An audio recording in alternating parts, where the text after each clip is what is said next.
Bagaimana kabar kalian? Semoga selalu dalam keadaan sehat ya dan tetap semangat untuk belajar di rumah. Pada video kali ini, kita telah memasuki materi baru yaitu tentang rotasi dan revolusi bumi dan bulan. Materi ini merupakan materi tema 8. Adapun pembahasan materi kita kali ini yaitu yang pertama, kita akan membahas tentang rotasi dan revolusi bumi. Kemudian yang kedua, kita akan membahas tentang rotasi dan revolusi bulan. Langsung saja ke pembahasan yang pertama, yaitu kita akan membahas tentang rotasi dan revolusi bumi. Anak-anak, saat kalian berada di luar rumah, berdiri dan rasakanlah tanah tempat kalian berpijak. Apakah kalian dapat merasakan bumi berputar? Ternyata bumi itu berputar, anak-anak. Bumi berputar pada porosnya. Poros adalah garis tempat bumi berputar yang menghubungkan bumi bagian kutub utara dan bumi bagian kutub selatan. Nah, kalian bisa perhatikan yang dimaksud dengan poros bumi adalah garis khayal yang berwarna kuning. Seperti yang Putri dijelaskan adalah bagian garis khayal yang menghubungkan kutub utara dan kutub selatan bumi. Nah, bumi ini berputar pada porosnya atau perputaran bumi pada porosnya itu disebut dengan rotasi bumi. Satu kali perputaran bumi pada porosnya disebut dengan kala rotasi. Satu kala rotasi bumi yaitu memerlukan waktu 23 jam 56 menit 4 detik atau bisa kita bulatkan menjadi 24 jam atau 1 hari.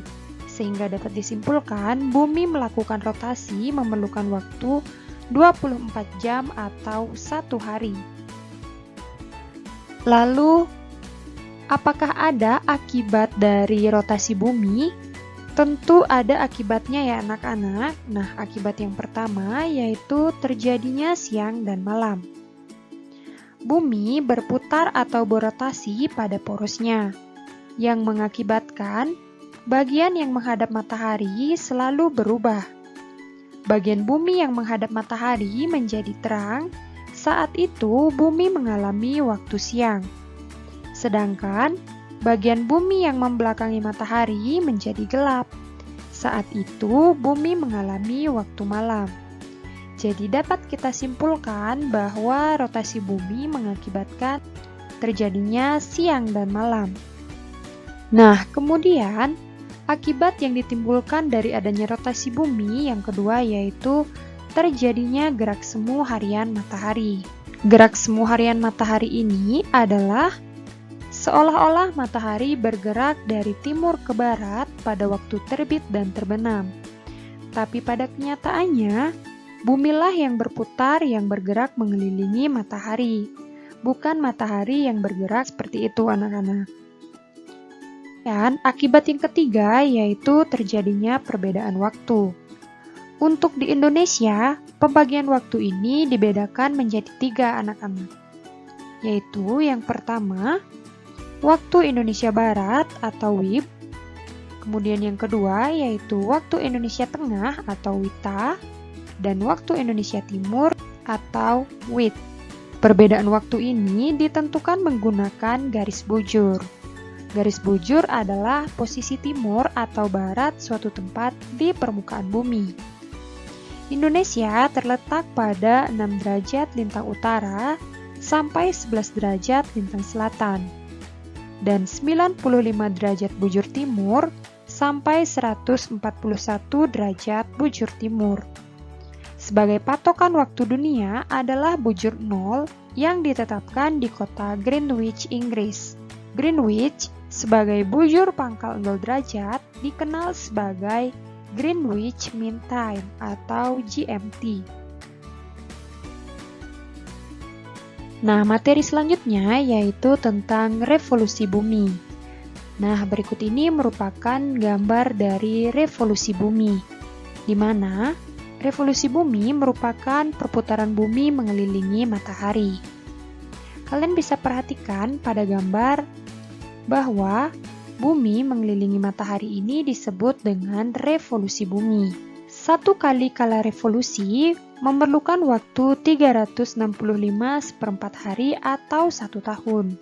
Jadi dapat disimpulkan bahwa bumi melakukan revolusi atau mengelilingi matahari yaitu selama 1 tahun dalam satu kali kala revolusinya. Selanjutnya kita akan membahas apakah akibat dari revolusi bumi ini. Nah, akibat dari adanya revolusi yang pertama yaitu terjadinya perbedaan musim. Perbedaan musim terjadi di belahan bumi utara dan belahan bumi selatan, anak-anak. Berikut ini Putri dijelaskan perbedaan dan perubahan musim selama 1 tahun di belahan bumi utara dan belahan bumi selatan. Nah, kalian bisa perhatikan pada rentang waktu 21 Maret hingga 20 Juni, di belahan bumi utara terjadi musim semi, sedangkan belahan bumi selatan terjadi musim gugur. Kemudian, di rentang waktu tanggal 1 Juni hingga 22 September, di belahan bumi utara terjadi musim panas, sedangkan di belahan bumi selatan terjadi musim dingin. Pada rentang waktu 23 September hingga 21 Desember, di belahan bumi utara terjadi musim gugur, sedangkan di belahan bumi selatan terjadi musim semi. Dan pada rentang waktu 22 Desember hingga 20 Maret, pada belahan bumi utara terjadi musim dingin, sedangkan di belahan bumi selatan terjadi musim panas. Nah, itulah perbedaan dan perubahan musim dalam waktu 1 tahun. Kemudian, akibat dari revolusi yang kedua yaitu terjadinya perbedaan lamanya siang dan malam. Di Indonesia, seperti yang kita ketahui bahwa panjang waktu siang hari relatif sama dengan waktu panjang malam hari, yaitu masing-masing 12 jam. Sementara itu, di belahan bumi utara dan selatan, panjang waktu siang dan malam selalu berubah pada setiap musimnya, anak-anak. Selanjutnya, akibat yang ketiga dari adanya revolusi bumi yaitu terjadinya gerak semu tahunan matahari. Nah, gerak semu tahunan matahari merupakan perubahan kedudukan matahari yang terlihat dari bumi sepanjang tahun. Nah, terjadinya gerak semu tahunan matahari ini mirip seperti gerak semu harian matahari. Kemudian, akibat yang keempat dari revolusi bumi ini yaitu terjadinya perubahan rasi bintang. Perubahan rasi bintang adalah kumpulan bintang yang secara bersama-sama menyusun bentuk tertentu di langit. Nah, anak-anak, berikut ini merupakan contoh dari perubahan rasi bintang. Seperti yang kita ketahui bahwa rasi bintang itu ada rasi bintang Virgo, Scorpio, Sagittarius, dan lain sebagainya. Nah, dari akibat adanya revolusi bumi ini menyebabkan perubahan rasi bintang yang terlihat. Nah, itulah beberapa akibat dari adanya revolusi bumi. Kemudian, selanjutnya kita akan membahas tentang rotasi dan revolusi bulan. Nah, anak-anak, bulan dalam peredarannya melakukan 3 gerakan. Yang pertama yaitu bulan berputar pada porosnya yang disebut dengan berotasi. Nah, yang dimaksud dengan rotasi adalah ketika bulan berputar pada porosnya. Nah, ini merupakan matahari, ini merupakan bumi, dan yang kecil ini adalah bulan. Kemudian, gerakan yang kedua yaitu bulan mengelilingi bumi atau berevolusi. Dan yang ketiga yaitu bulan dan bumi bersama-sama mengelilingi matahari. Kemudian selanjutnya kita akan membahas tentang rotasi bulan. Nah, kalian bisa perhatikan pada gambar. Kala rotasi bulan sama dengan kala revolusinya, yaitu membutuhkan waktu kurang lebih 1 bulan. Kemudian selanjutnya kita akan membahas tentang revolusi bulan. Nah, kalian bisa perhatikan pada gambar.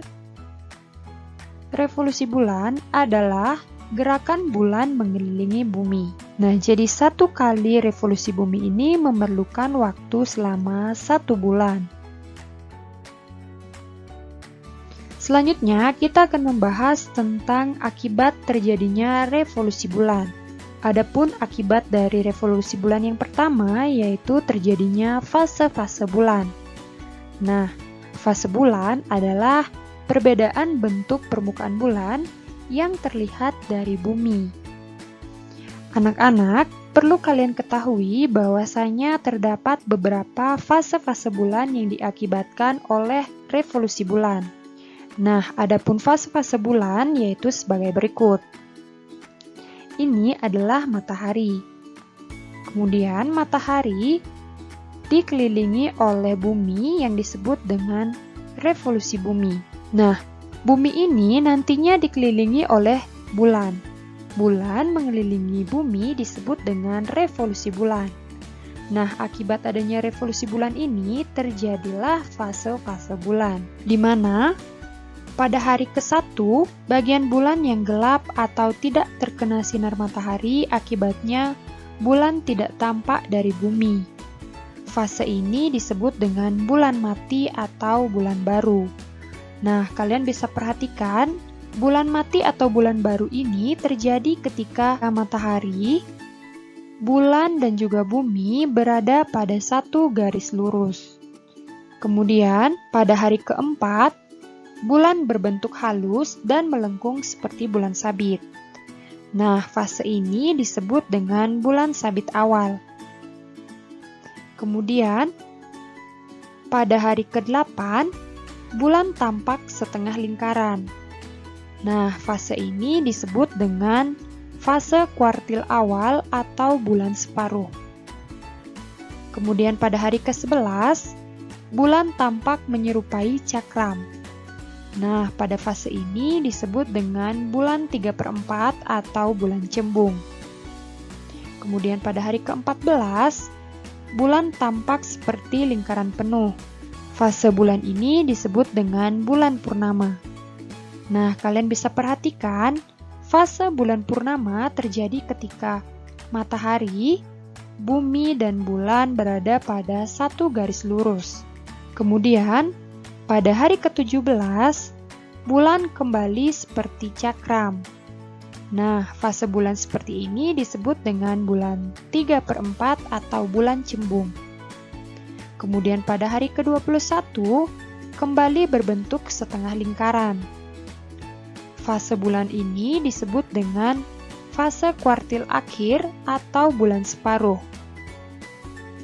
Dan pada hari ke-25, berbentuk seperti sabit, di mana fase bulan ini disebut dengan bulan sabit akhir. Nah, kemudian akibat dari adanya revolusi bulan yang kedua yaitu terjadinya pasang naik dan pasang surut. Pasang adalah peristiwa naik atau turunnya permukaan air laut karena pengaruh gravitasi bulan dan juga matahari. Pasang naik adalah peristiwa naiknya permukaan air laut, sedangkan pasang surut adalah peristiwa turunnya permukaan air laut. Dan akibat dari revolusi bulan yang ketiga yaitu terjadinya gerhana. Gerhana adalah tidak terlihatnya suatu benda langit dari bumi karena tertutupi oleh bayangan benda langit lain. Nah, contoh gerhana di sini yaitu gerhana bulan dan juga gerhana matahari. Nah, untuk gerhana bulan dan gerhana matahari, kita akan bahas selengkapnya pada video selanjutnya. Oke anak-anak, demikian yang dapat Bu Tridi sampaikan dan Bu Tridi jelaskan. Semoga apa yang Bu Tridi sampaikan dan juga jelaskan dapat dengan mudah kalian pahami dan juga semoga bermanfaat. Apabila ada pertanyaan, kalian bisa tanyakan di kolom komentar ya. Akhir kata, Bu Tridi ucapkan terima kasih dan sampai jumpa pada video selanjutnya.